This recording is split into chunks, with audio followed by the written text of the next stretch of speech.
Everything's changing in PR these days. So now what? We hear it all the time. Tell a good story. Well, today we're unpacking what storytelling really is beyond the buzzword.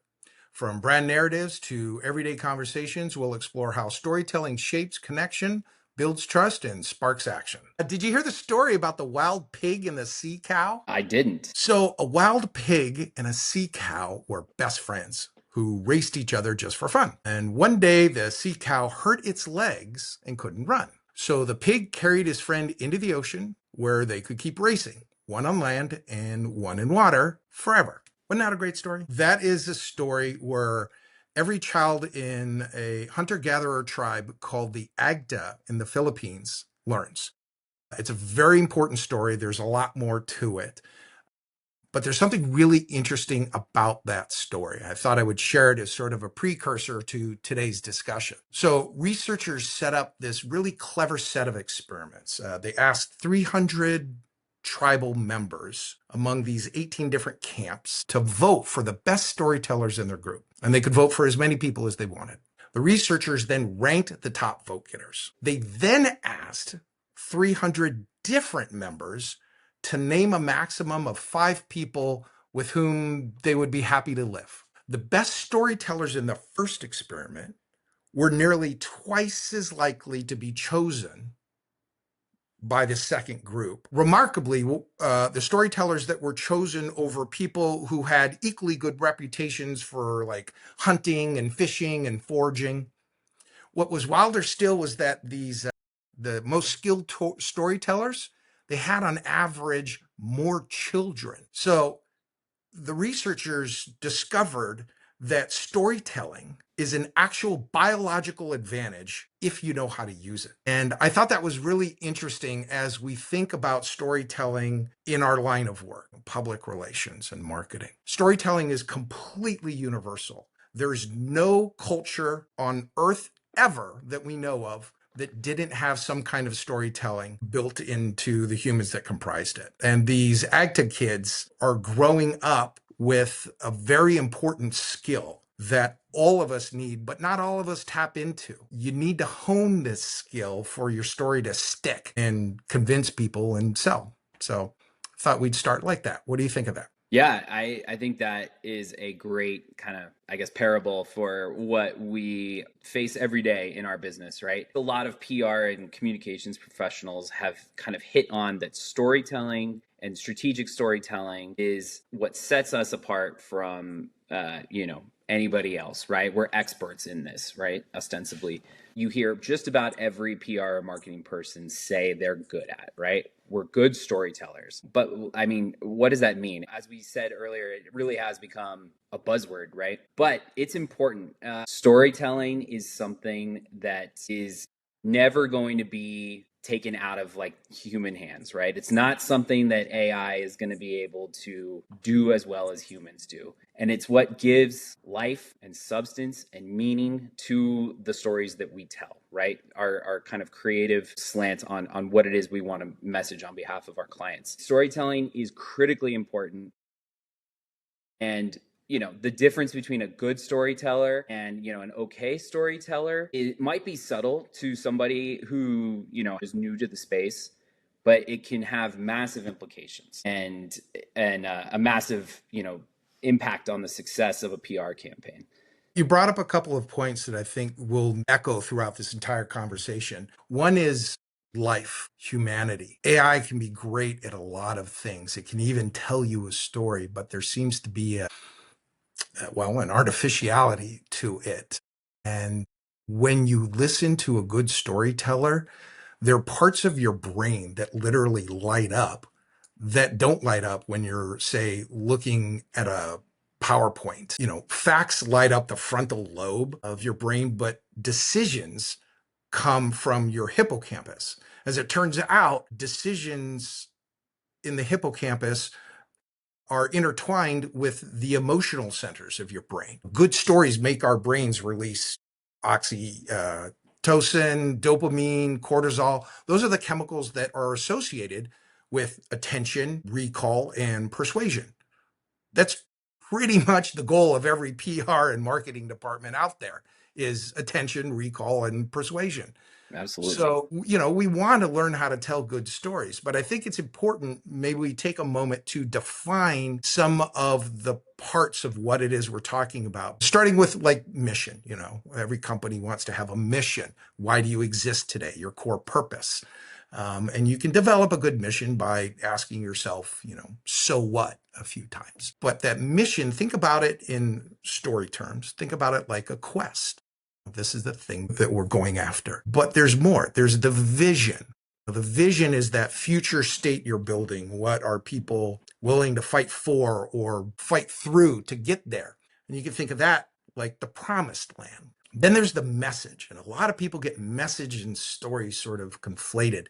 Yep. The message is the key idea or proof point that you want audiences to know. And the more messages you have, usually, the worse you do, because people are trying to follow all of these things. You can think of message kind of like the moral of the story. But here's where it gets really sort of fuzzy. Your narrative, strategic narratives, the narrative is the frame that sort of ties all the messages together, but it's not the plot. The plot is the specific sequence of events, of what happens in a story. But the narrative is the way those stories are told, in the order and the perspective. So, I mean, we've had, some of the same plots for, millennia, but there's always new narratives around them. And I think that's part of what public relations and a good agency can bring to a company, is being able to find those narratives that help deliver the message. So when you wrap it all up, you have a great story, this character driven sequence of events showing change over time.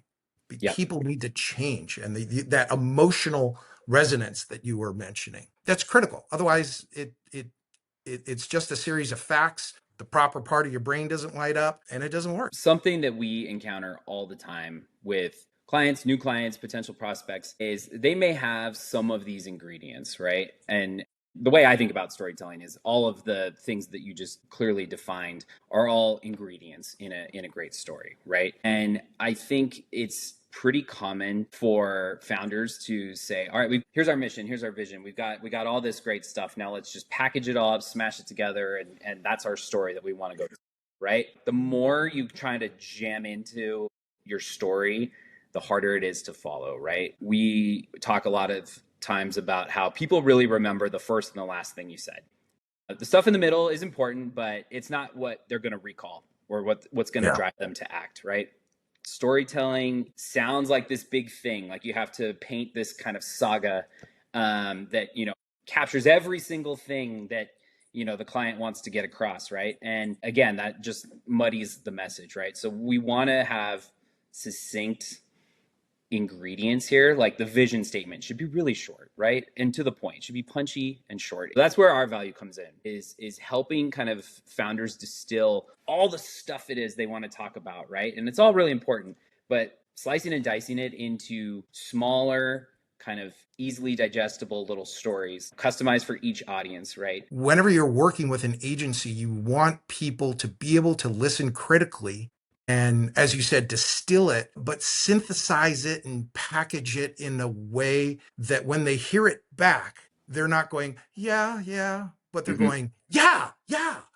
And I love that. That's the favorite part of this job, I think, is when light bulbs start going off and then they see that concision can be powerful, and that more facts and more details are informative for bits and pieces as we atomize the story. Storytelling isn't just a tool for even getting your message across, but it's also a design tool. We actually had a client, a health tech client, who needed to build an app. And there was a lot of infighting about which features needed to make it into a minimum viable product, what journey that different personas needed to take through the app in order to be able to come out on the other side.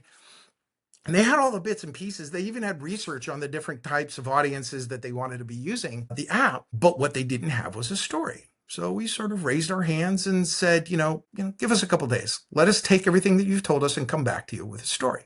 And we came back with two for the two most important personas. And the beautiful part about that exercise was that it managed to become a blueprint. They were struggling until they heard the story. When it becomes a story, then it sort of anchored everyone's decisions, what features to prioritize, how users would engage, and what emotions we wanted them to feel at each step. And it helped build empathy and align decisions internally so it could make a good product and a good experience. There's a lot of ways that storytelling can help just internally before you even get the messages out. And I think it's one of those things that as marketers and as public relations professionals, we always have to maybe stop for a minute and take a step back and think, wait, what was the story again that I was trying to tell? Because when you do that, it's almost impossible to get lost in the weeds. Good stories have universal traits, relatable characters, challenging obstacles, meeting change. And without them, the narrative feels empty. And there are too many times, I think, in whether it's a sales presentation or speaking with a reporter or web copy, where a company says, nobody's like us, Right. we're Yep. completely unique and our product is for everybody. That's a nice sentiment, but the one thing it lacks that every story needs is conflict. Who or what are you fighting against? And that does not mean that, clients out there in technology or healthcare or anything else that we work with need to be picking fights randomly. It's got to be strategic, but you have to have conflict to make a good story. Reporters and analysts and bloggers and influencers are not going to pay attention if there isn't a good story. And you can't have a good story without a protagonist and an antagonist. You have to have challenging obstacles. We've been talking about storytelling in the context of, verbal storytelling, right? Where we're talking to somebody or, talking to a reporter on behalf of our client, right? Storytelling shows up and matters in the written word too, right? Storytelling matters in when you write a case study or a blog post, right? It's not just face to face like this. A good example of this is we had another health tech client, a different health tech client, who had asked us to interview one of their customers to develop a case study. And we got on the phone with the customer. They were ready and willing to kind of tell us about all the value they were getting out of using our client's technology. And we get on there and they kind of just start talking about how it's really just kind of like a commodity, back end technology for them to this point, right? And that they hadn't really yet seen kind of the human impact or kind of the visionary impact that they were hoping to get. Now they said they're on their way to getting there, but it was a little too early for us to develop a compelling case study that had, a protagonist and had kind of what was the problem before you adopted this technology and what was the solution or what was the result after you implemented it, right? So we actually stopped and said, all right, let's pick this up, when we have a little bit more, substance and intrigue in what it is we're trying to develop here. We went back and told the client, hey, respectfully, your customer's not really in a place yet to tell a great story about what it is they're getting from your technology right now. They said they're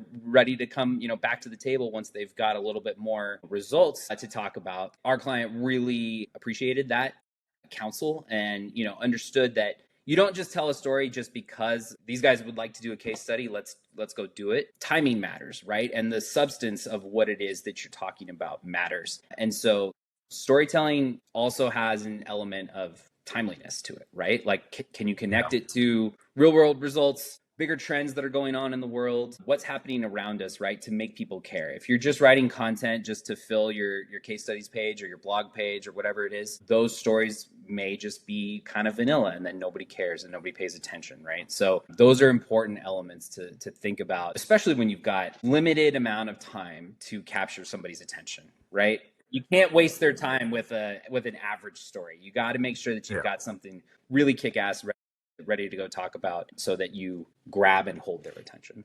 We as a species see the world in stories. We as a industry in public relations sometimes need to remind ourselves stories come first and last, and then you everything in between is how do you tell a better story. Storytelling may be a buzzy word, but it obviously has a lot more meaning and importance than just that word itself, right? It goes a lot deeper.